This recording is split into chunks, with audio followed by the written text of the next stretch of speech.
to serve your community and just share during this very difficult time for everyone. So yeah, I really appreciate that. So I have been doing a series for my community called the Survive and Thrive series, and I already did the first free call. And so I'm going to kind of just roll through what I had shared on that call with you all here today, and then invite you later on to join the next two calls, which will be tomorrow on Thursday and the following Thursday at 11 a.m. So I'll let you know at the end how you can join in on those if you like what you hear today. And I'll share anything that Kristine mentions afterwards as well to all of you so that you have all the links, etc.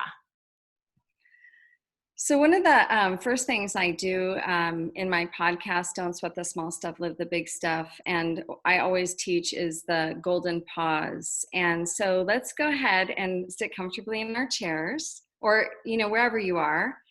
Bring your shoulders kind of up, roll them back, sit upright, but relaxed.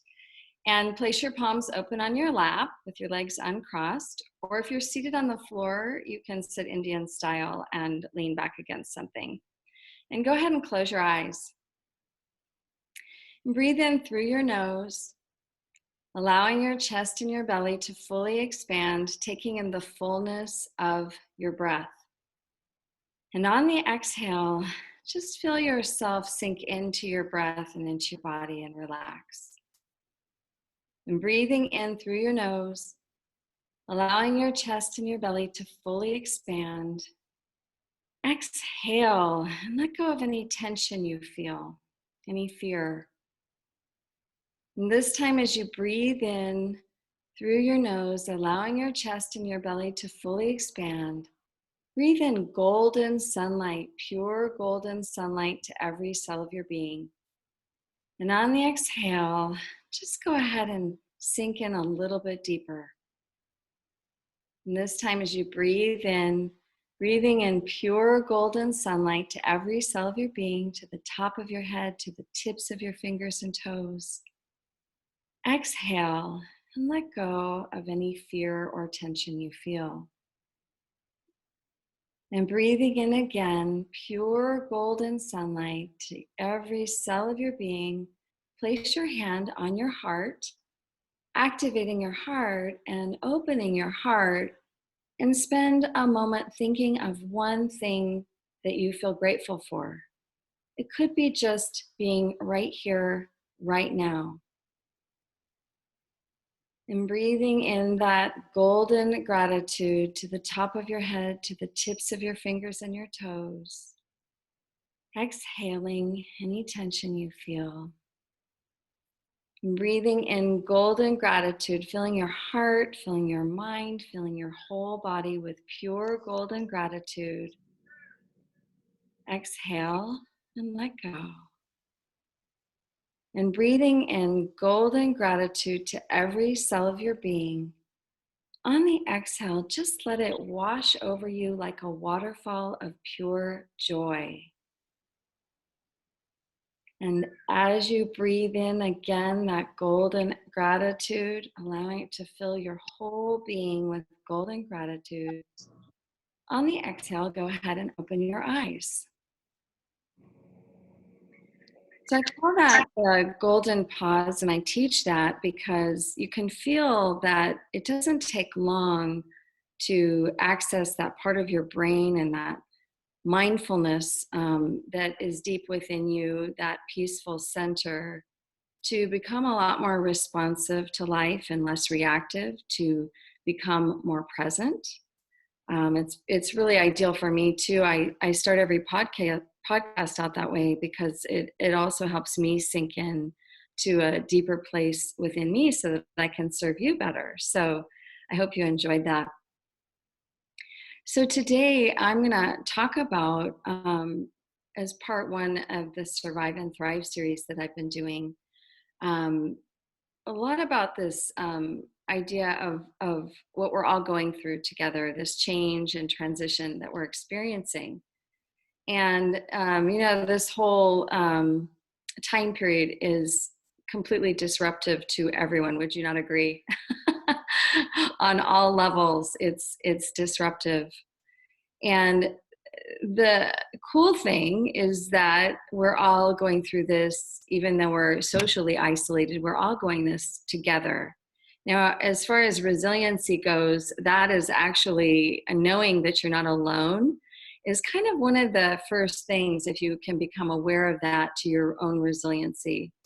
When we're doing something, even though we're apart, when we're doing it together, meaning we're all forced into the same position of change, it doesn't mean you're not going to go through your own emotions around it, but it does a little bit soften the blow. It's that whole concept of misery loves company. Hate to say it, but it's true. But even so, I have just loved to see how this awful thing that we're going through has brought our world so connected and so together. And I'm sure that you've all felt that too, in a way that it doesn't matter what socioeconomic differences we have, what color our skin is, what our race is, what our circumstances are. We're all susceptible to this one thing. And in that way, we really are all connected and all asked to do our part right now. So the question is, how do we get through this time period, this change and transition, without being super, super low through the whole thing, B, not getting along with the people that we may or may not be quarantined with, or even the people that we might be on the phone with because we get on edge, and C, really going through this time period as gracefully as possible, not allowing our fear to get the best of us, and being able to stay in a healthy place in our own minds. That at the core of Don't Sweat the Small Stuff and the Don't Sweat the Small Stuff books is all about how to practice life mindfully, how to practice life well, and how to offer yourself a lot of self-compassion and understanding, while also offering that same kind of compassion and kindness to others. So we're going to talk a little bit about some of the principles in the Don't Sweat the Small Stuff books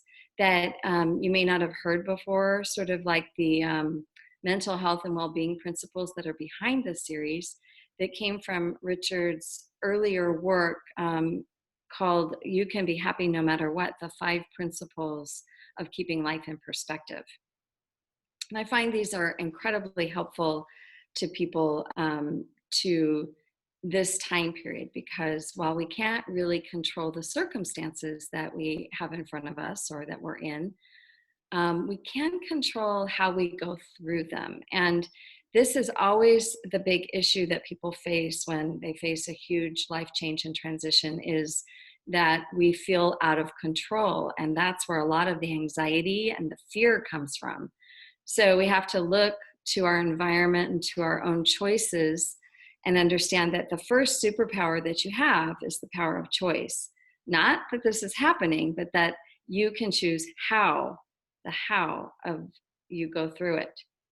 So I don't know, I just thought it would be kind of fun to talk for a moment about some of the ways that I've witnessed myself going through this, and some of the ways I've witnessed other people going through this too. So I think that there's the people that are going through this, and they're going to make this the time that they're going to get in the best shape ever. They're going to exercise twice a day.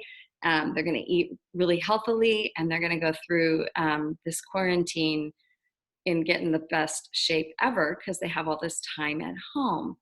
That's one way. The second way is there's people that are going to work a lot. They're going to do a lot of work. They're going to get a lot of work done. They're either going to get a lot of work done through like work with their job, or they're going to get housework done, house cleaning projects done. And then another way that I've heard that people are going through it, especially families that have come together, maybe kids have come home from college, and they're going through this stay in shelter place, and they're going to drink and eat their way through it. They're going to the store more often because they have a whole house full of people to feed, and they're going to drink and eat their way through it. Now, if you're like most people and like me, you're probably modifying your life to do several of those as strategies, to, I think, when we are productive, it can feel good. But I would say, that's the way, as a strategy, an external strategy, we can control our environment, is not the like circumstances, but the how we move through it. So you can think of those as the external ways that you might be using this time. And and certainly I've been doing many of those things. I was kind of, to be honest with you, I don't know about you, but I was really happy to have been told I need to slow down. I was moving really fast before this happened, doing a lot of traveling, and it was kind of a relief to me the first few days to just be home. And I want to talk a little bit about the adaptability factor that we've all been going through, and I'm sure you've noticed this. So I like to liken it to riding the roller coaster of change. The roller coaster of change is literally a roller coaster. In the beginning, you might have noticed that the first few days of this shelter in place, you were scrambling around a little bit. You might have been taking those curves of that roller coaster a little tight, just getting prepared for this larger, time period of change that you're not really sure about, as the roller coaster is going around those bends and up and down, and you don't know where it's going, it's taking you into the land of unknown, of uncharted territory and uncertainty. And of course, that's always not a great place for any of us to go. It usually brings up fear and anxiety, and the not knowing part is not what we're accustomed to living in, unless you've gone through a lot of big life changes, and you get really comfortable with that not knowing. You can discover that the not knowing place is actually a very creative place. However, until you really understand that and discover that for yourself, it can be daunting as well. So, and then I don't know if you noticed, but after the first maybe 3 to 5 days, you started to you're sort of doing the steady climb, and then you sort of evened out a little bit, and the roller coaster might have been slowing down a little bit for you. And life was probably slowing down for you because the disruption factor of, for all of us, the lack of socialization, the lack of getting out, we're told to get out as little as possible, just go out for what you need. And I don't know about you, but I mean, I haven't really wanted to go out into the public that much, because of, I don't want to get this and I don't want to give this. That's my goal. I don't want to get it and I don't want to give it. So I've been really, really have been sheltering in place. And I don't know about you, but I'm pretty much on my own. I have a housemate that lives in a separate entrance upstairs, and we don't see each other a lot because she launched a movement this time period, and I've been working as well. But we see each other a little bit, and we keep our social distance, at least for the first 2 weeks. Now we're sort of socializing a little bit more. But I'm on my own in my house. I got my golden retriever. I have my 2 cats. And it's a big departure from my normal life, from being super social person, going out, several times a week to see friends for, lunch, for hikes, for dinner, all of that. So I think, that's a big, big change for all of us, is the slowing down of the social tempo. And then, the distractions that we have in life, so a lot of times what happens too is when we're not distracted, then sometimes whatever we've maybe tried to avoid in our lives or whatever, that could also be in our face a lot too. So I'm going to talk more about that on the second call that I'm offering in this series. But right now, I really want to just focus on one of the strategies that will really help you on the internal world, because honestly, you can manage your outer world, but then you get that notice, like we did yesterday, that that we're going to be doing this for another 4 weeks, till April 30th. And I don't know about you, but I experienced a sudden kind of like, really? Like, how am I gonna do that? Another 4 weeks. So it's all about managing our internal world. And so I'm going to talk about a couple of the principles of mental health and well-being that Richard and I have taught in our books, the Don't Sweat the Small Stuff series, and that will really help you manage your inner world. And it's not going to be new news to you. Had you heard these 30 years ago when we first started talking about them, they might be new to you, but you'll be familiar with what we're going to talk about. So the first one is to understand that our inner world is really created by us. It's created by our thinking and how we interpret our reality based on the lens from which we're seeing the world. So I find that as I manage my inner emotional world, it makes my outer world so much easier to deal with. So understanding the first principle of our thinking, our thoughts, that we are thinking creatures. Now, if I tell you right now to take a deep breath, and you take a deep breath, you just noticed that you're breathing, right? Our thinking is the same way. Our thinking is as automatic to us as our breathing is. So you don't notice your thinking until you ask yourself to notice what you're thinking a lot of times. And that's the difference between practicing conscious thought and living in unconscious thought. One of the most beautiful things about meditation and even the golden pause I did with you is it helps bring you into your breath and into the present moment. And it allows your mind to quiet down. So one of the things that I'll talk about more tomorrow is about fear and anxiety and how these principles really impact your ability to stay calm through difficult times. And it's one of the things that people say to me a lot through notes is that they read Don't Sweat the Small Stuff and it calmed them down. Why is that? Well, it's because when we practice life a certain way, it wires our brain to be calm. And so that's what you really want to do is you want to allow your neuroplasticity, your brain, to rewire itself to be calm, especially during difficult times when you need to access your own resiliency. So that's the first principle in our work, is the principle of thought, and really deeply understanding that and how important it is to be able to witness your own thinking.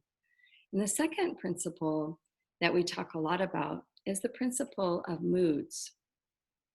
How many of you notice through this that you have moods? I think moods are probably the biggest thing that we notice most when we're not distracted as much. And it's powerful. And I'm going to talk about this as it might relate to you and your quarantine family, your quarantine buddy, whoever you're quarantined with. Your mood is going to go up and down, especially when you're stressed. You're going to notice that you might get more on edge, or the person that you're with might get more on edge. Well, one of the great things about moods is they go up and down like the weather. And if you can remember this, that helps you to really access some self-compassion and some compassion for the people that you're around. So a high mood will only stay high for a certain amount of time. It will just drop naturally down. Why? Because our natural temperament is to be kind of even, and we're going to be even one way or the other. We're either going to go high and low to get even, or we're going to just, we're going to try and stay kind of even. But even so, what the most important thing I want you to get from today's discussion is to understand that we all have high moods and we all have low moods. And life looks very different in a high mood versus a low mood. In a high mood, life looks pretty good, and you'll notice that. In a low mood, even your dog or your cat can annoy you, or just life just doesn't look so good. It's like the difference between having a dark cloud over you and trying to see through that dark cloud, or having the sun shine bright on you, and then everything looks lighter and brighter. That's what looking at life through a low mood feels like versus looking at life through a high mood. In a high mood, we don't really sweat the small stuff. In a low mood, we sweat the small stuff a lot. So I want you to do your best during this time to cut yourself some slack, and don't take your moods too seriously, and don't take others' moods too seriously. Just cut everyone some slack right now, understanding that this is an incredibly stressful time of change and transition that we're going through. And the unknown is we don't know how long it's going to last, and we don't know what the outcome is going to be. So that's going to cause extra pressure on us. So tomorrow I'll talk more about that and resiliency as well, and how we can really remain very resilient through these changes and transitions. But today, I just want to also touch on the importance of present moment living. So one of the easiest ways for you to understand if you're present or not, or if you know that you're not present, is to really contact your presence through your breath. That's the easiest way. But there's another couple tools that you can use to really become more present too. When you notice that your thinking is taking you off into the future or off into the past, you'll notice how you're feeling. The future oftentimes will bring with it, future thinking will bring with it fear. If you're feeling fear, that's a great navigational tool to tell you that your thoughts and your thinking is in fear. So the best thing you can do is just bring yourself back to breath, bring yourself back to the present moment. Experience life as it is, knowing that as it is in this moment is pretty good. It's okay. And, if you're going back to the past, you might be in some resistance of this change. You might be thinking about, oh my God, my life is never going to return to normal. I'm not going to be able to do the things that I used to do.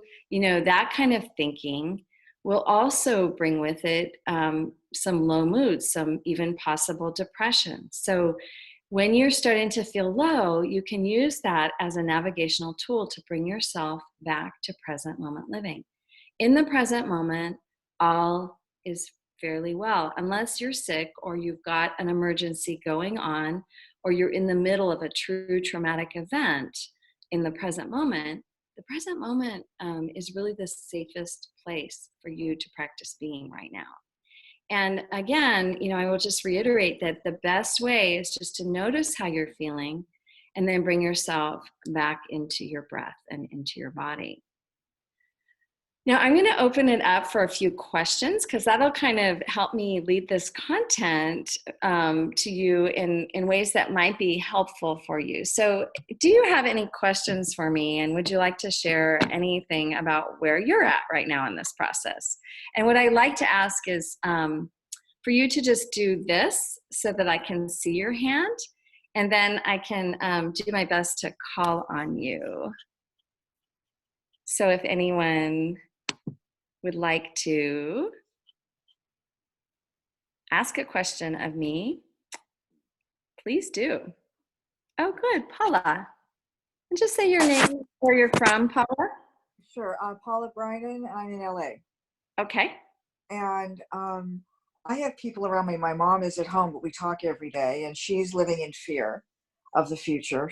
She's in her 90s and has a caregiver. She's very, very vibrant for a 90-year-old. 94 actually, but she's living in fear, and she goes, that's reality, and it's hard to I want to help her relax and give her some love. And also my husband is also getting very frightened, and so it's like, how can I support the people around me without taking on their fear? That's a really great question.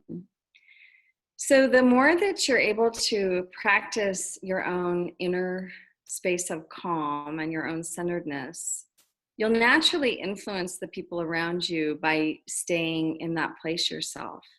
And if you can access that place of compassion and understanding, you'll naturally impact their level of nervousness just through staying in that place in yourself. And the best thing to do is just to continue to practice. You know, what might help them is for you to ask them what kind of activity calms them down. You know, like what kind of activity makes them feel calm. You know, if your husband has a hobby, I would encourage him to do that. If your mom likes her favorite shows or likes audible books, I'd help her pick out some really great audible books to listen to that will calm her down. I don't know how open they are to doing any kind of meditation, but even suggesting that they do some sort of very easy meditation. There's the Calm app, there's the Insight Timer app. You know, those kinds of things will really help them during this time. But see, this is the time, and this is what I was alluding to earlier, that our habits are really in our face during this time. You know, because if you're not practicing calm on a normal daily basis, you can bet that this kind of situation is going to really put that practice of life in your face of where you are. You know, what have you been practicing? What we practice in our lives grows stronger. There's a couple of books, you know, I mean, I think Don't Sweat the Small Stuff is a great book for them to read right now.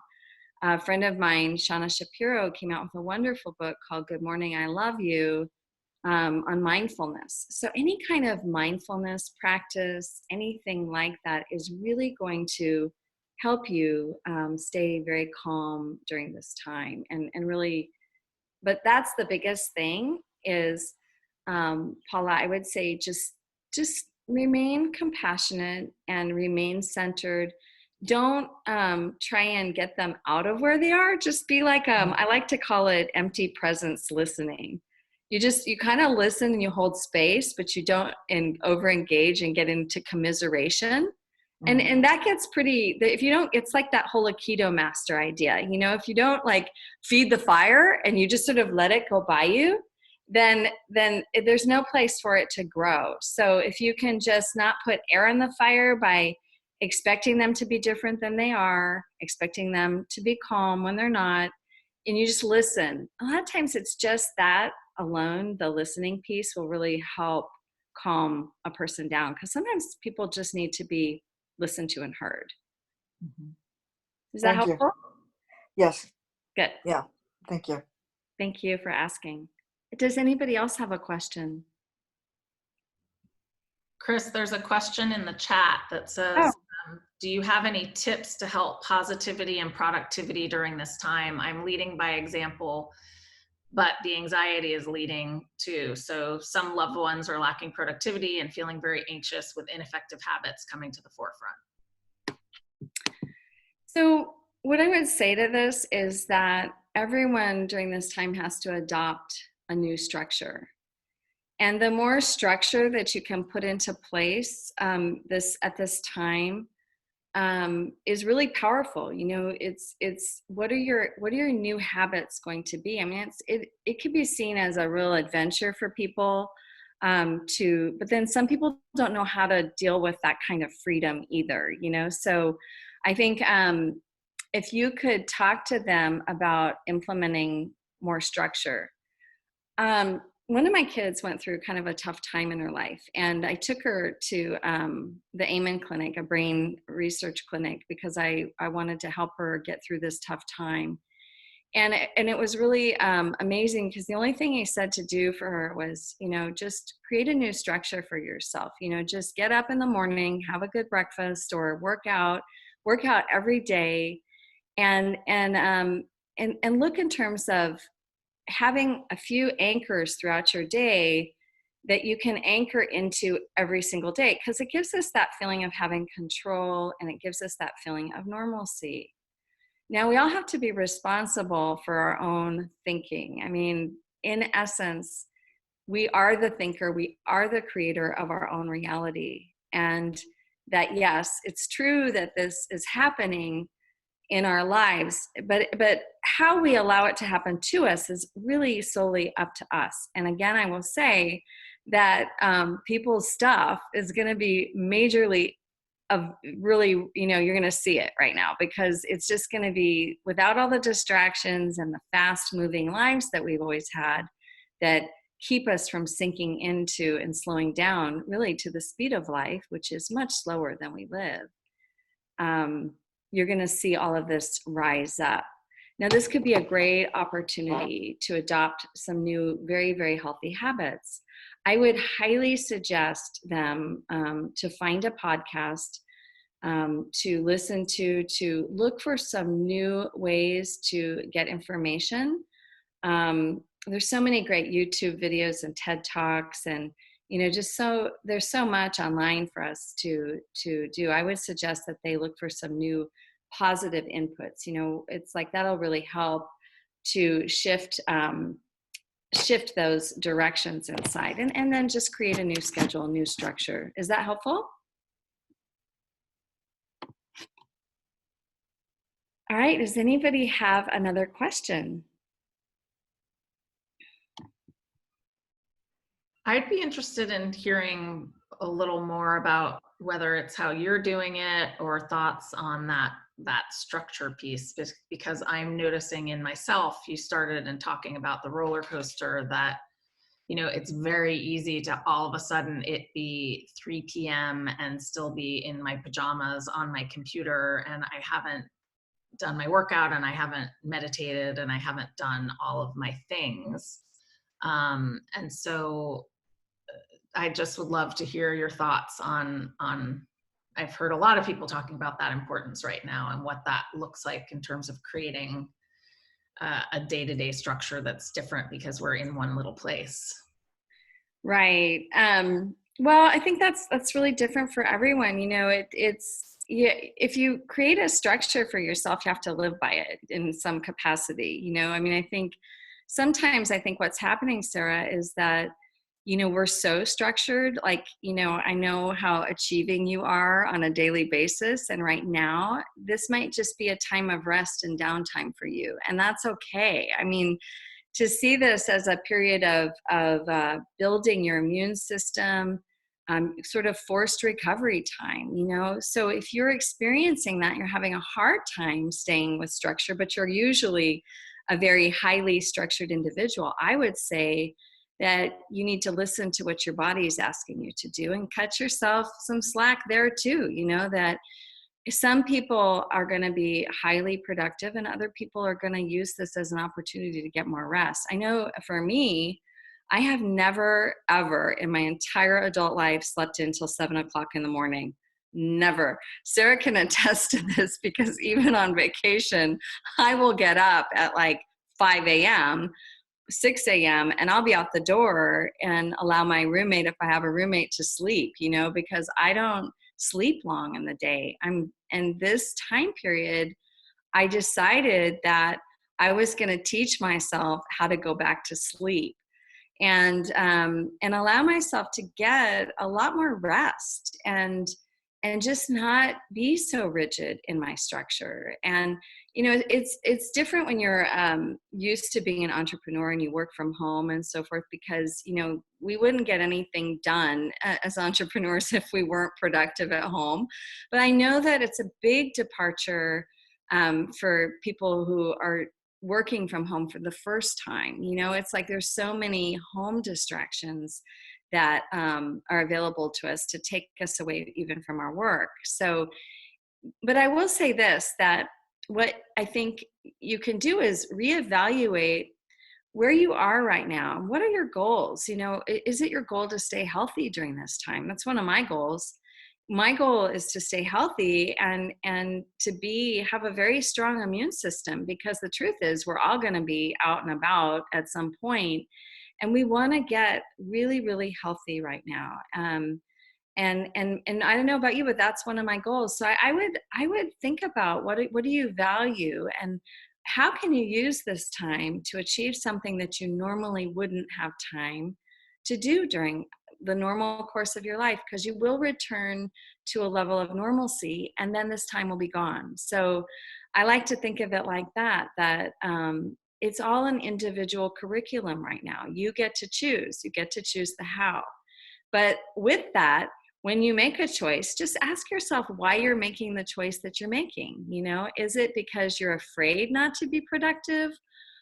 Is it because, you know, or maybe what you really need is some downtime, just some time to rest and not have to be anywhere and do so much. So that's what I would say is be flexible with yourself. One of the keys of resiliency is flexibility and being flexible, not being rigid.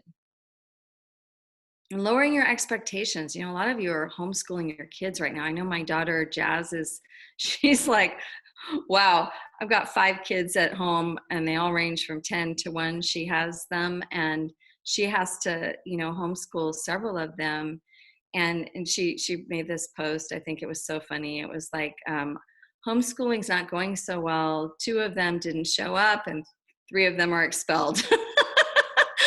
So, you know, that's another thing. I think, you know, just really trying your best to keep your sense of humor during this time, as well. Like balancing that out with being reasonable about what we are going through as a society, you know, but allowing yourself the range of emotions that we are going through right now as a society. And the other thing I would say right now is just limit the amount of news that you watch. You know, try and, you know, find a news place to get your news that doesn't emotionally jolt you. You know, and something that feels right for you, the amount of time it feels right for you. I know my daughter, Kenna, she said, oh my God, I've got to find the way to turn this alert off on my phone, because every time somebody dies from the coronavirus in our area, I get this alert that somebody's died, because it's giving me so much anxiety. And I'm like, yeah, that would give me total anxiety too. You know, definitely, you know, don't keep those alerts on, you know, and limit the amount of news that you watch. You know, stay informed, because that's healthy too, but don't you know, I mean, personally, I wouldn't leave like any news show on my TV all day long. It would just be too much stimulus, too much information all day long. And I think this is a time to really notice those habits too, that those can be causes of your anxiety and your stress. Anybody else?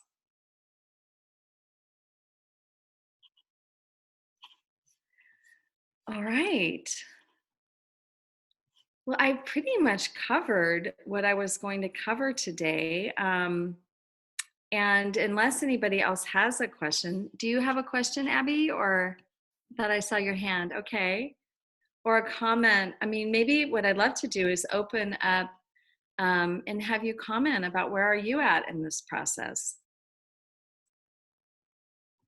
Would anybody like to share where they're at in this process, what they've been doing or how they've been feeling?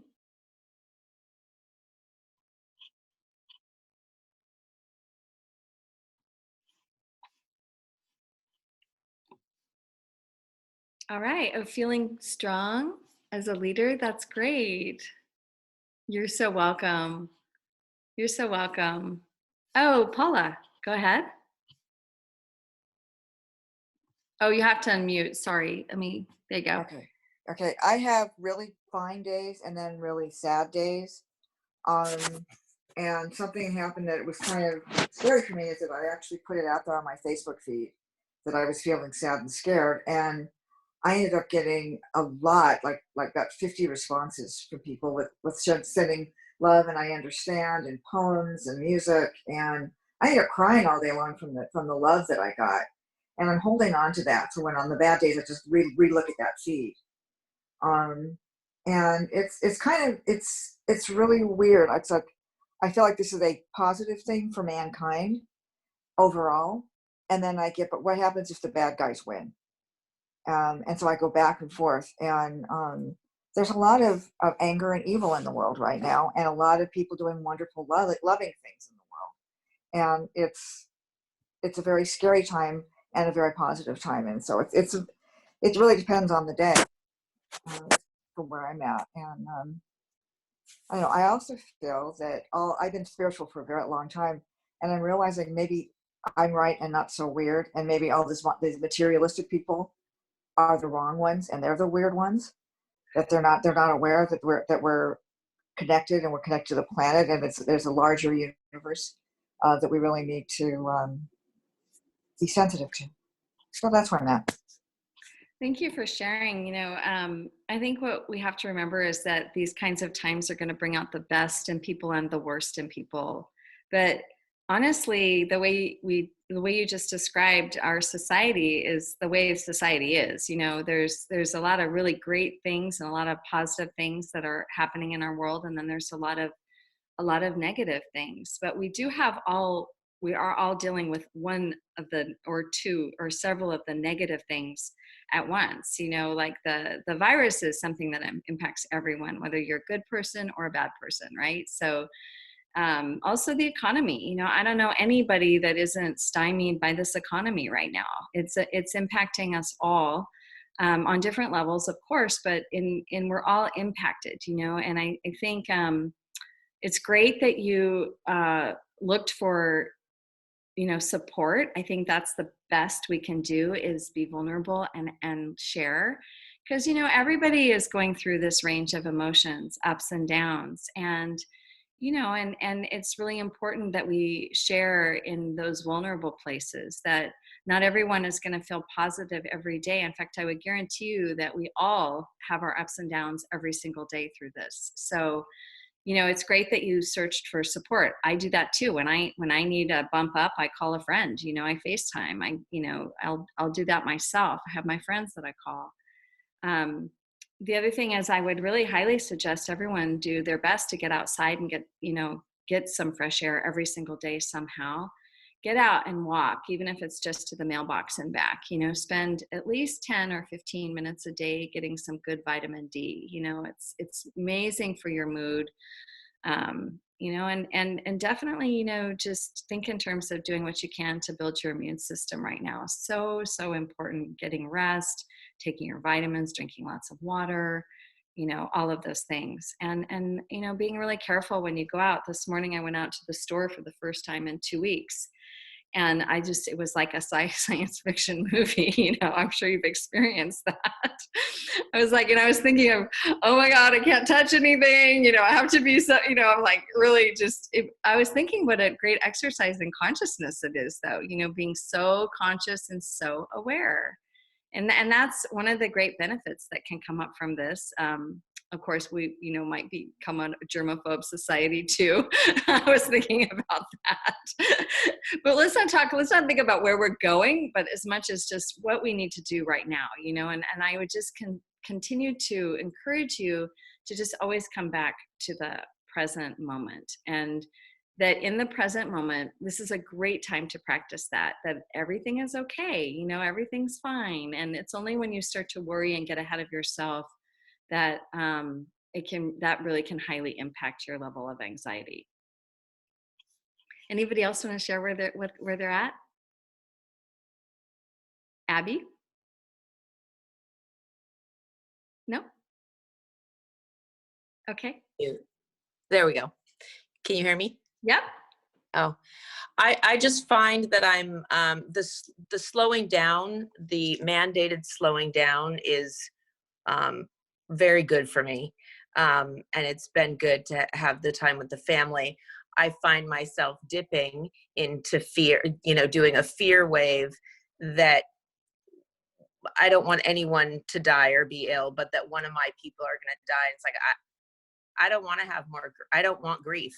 I don't want to lose somebody and go through grief. So I kind of ride those waves of fear and try and get back to, what we're calling the present moment. But those fear waves, they come from external and internal. Yeah, I understand that. I don't think any of us, we're all in that together. None of us invite grief, that's for sure. We don't want to lose, the people that we love or our friends. We don't want anybody that we know to suffer. And and you're, we're all in that together. We all feel that way. And I can totally understand that. I worry about my parents. They're in their 80s. My dad's 87 and my mom is 84. And, I'm concerned about their health through this too. So I understand that. And again, the best that we can do is just manage our inner world. And this is a great opportunity just to continue to practice that. And if we can do that now, because there are some real fears and dangers, then we're going to be better off in our daily lives throughout the rest of our lives. These are like times that we can really flex those muscles and really get those stronger. Since we are talking to the OsteoStrong community, you think about, these are internal awarenesses that get stronger as we practice them. And even the fact, Abby, that you're able to notice your fear is so powerful. Like it's such a powerful step in your mental health and well-being to even notice that you're in fear, so because when people get to anxiety, it's always because they didn't notice that they were in fear. I call it, how in a fire practice, you call it stop, drop, and roll. Like you teach kids stop, drop, and roll. I call it stop, notice, and breathe. So, but yeah, I can completely empathize with you on that. And I feel you, because I feel very similar. I'm the same way. I've been through some really horrific grief in my life, and I don't want to go through any more grief either right now. It's like, I get you. Grief is not fun. No. Nope. Thank you for sharing. Yeah, thank you. Anybody else? There's a few shares in the chat box too. Okay, cool. I'm not so good at reading the chat box. You want to read them out? Yeah. So Terry said she's doing meditation, cooking up a storm, playing the piano, learning to speak Italian, walking, and trying to stay away from the news feed, which is certainly challenging. She's working on her business, and trying to stay positive takes work. Yes. Well, those are all great things. And again, just knowing that as much as we try to be positive, we're not going to always be positive. And I think just giving yourself permission when you are low to just feel low, and then know that you're going to bump back up if you don't resist it. That's the other thing, that when you just allow yourself to feel those emotional pulls and swings, then there's no resistance. You're just in acceptance of as it is. Then you'll notice that you just naturally bump back up. And I'm going to talk a lot more about that on the next call I do tomorrow at 11. So I think we're getting close to the end. Sarah, do you want to, can I share a few links with everyone? Would you like that? About the free calls or did you? Absolutely. Okay, cool. And then I'll also share them on our Strong Talks online site as well, to share out with everyone who couldn't be here for the live. Yeah, so you can, Sarah will send out these links too, but you can go to KristineCarlson.com, and that's Kristine Carlson.com. And there's a link on there called the Survive and Thrive Zoom video call. I also have some happiness training courses, and those are about $19.99, and they're for lifetime access. They're video courses, and the first one that's available is called You Can Be Happy, and I would say that this is the 5 principles in depth, including video from Richard on when he was teaching on the topic. So the 5 principles: thoughts, moods, feelings, separate realities, and present moment living. And you can go to happinesstrainingcourses.com, or you can go to don'tsweat.com and find that course and pick that course up too. And then I have that podcast, Don't Sweat the Small Stuff, Live the Big Stuff. And that is available on iTunes and I don't know where, Stitchery, just all over the place. So you can look for that too. But I just want to say, as a close, just thank you so much, for being on this call. Thank you for doing your best during this time. As we all just do our best to stay centered, stay calm, we're putting out a really healing vibe for the world, you know, and we're only asked in this world to do our part. You know, we can't carry other people so easily, but we can do our part. And just the fact that you're on this call today, it means that you're doing your part, because you're using this time in a productive way and in a powerful way. The more that you can learn how to access your own inner world, managing our inner world really does help us tremendously with managing our outer world. And I just want to thank everyone for being here today. It's been a pleasure and an honor to speak with you and to serve you today. And thank you, Sarah, for your work and for doing this for your membership. What a powerful thing you're doing. Thanks so much, Kristine. It's been wonderful to have you. So I'm unmuting everyone in case anyone has any last. There's fresh fruit there. Help us up if you want some. It's almost at past.